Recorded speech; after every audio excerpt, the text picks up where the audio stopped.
Back in the 70s and 80s, Nintendo had competition other than Xbox and PlayStation. Their biggest two competitors were Sega and Atari. But what happened to these two companies that at one point rivaled Nintendo as major video game developers and producers?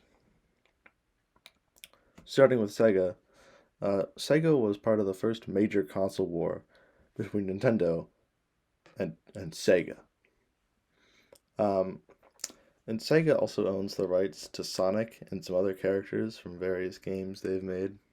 Sonic, of course, being the most well known. Around 1995, the console war was ended because Sony made the first PlayStation and absolutely destroyed the video game market. And so they were like, maybe we have a bigger threat at hand over there. And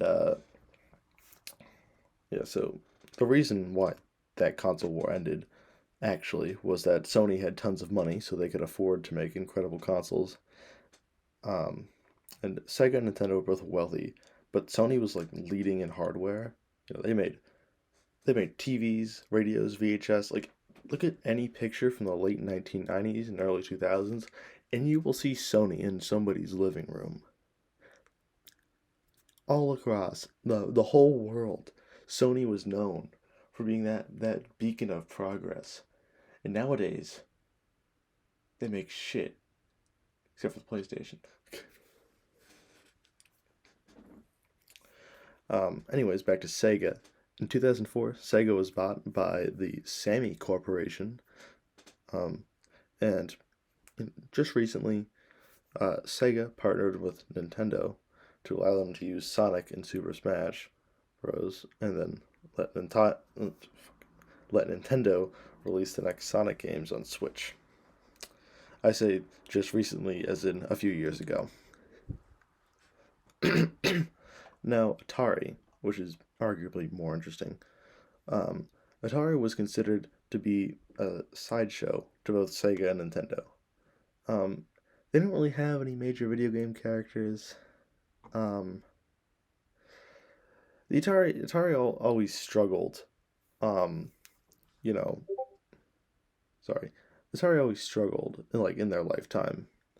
Although it did have a few good years around 1980 to 1985.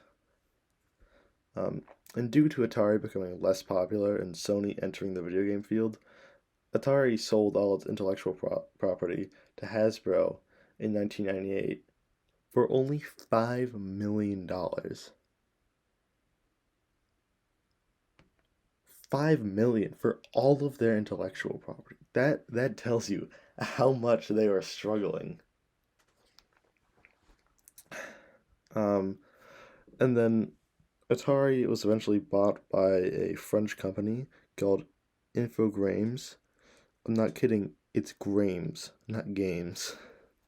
I I I know a little bit of French and I can tell you that is not a word. None of that is a word in French, at least not that I know of. Actually, it might be infograms. No, but why would they have the? No, it is French. It might be infograms. Don't quote me on that though. If you know anything about this, comment. I'll pin it. And then Atari. Um, very big news. Recently, um, they planned to release the Atari 2600 Plus in November 2023. Actually, the script's a little outdated.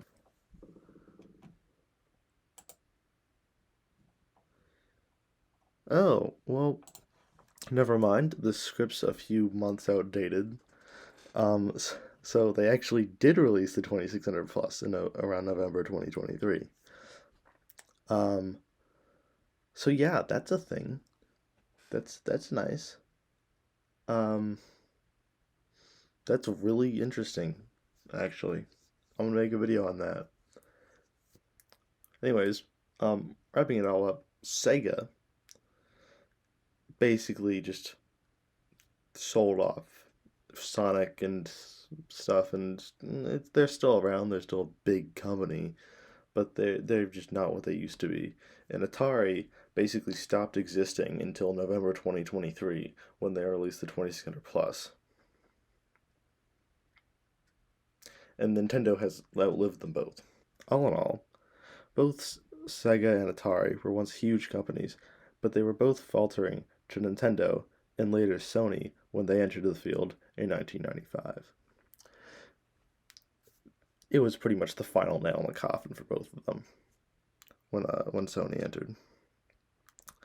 Eventually, both companies were sold to various, to other companies, only leaving Nintendo as the last console producer left from the mid 20th century. Atari just released the 2600 Plus, so there's a chance it makes a comeback. Unlikely, because I didn't know that it even released.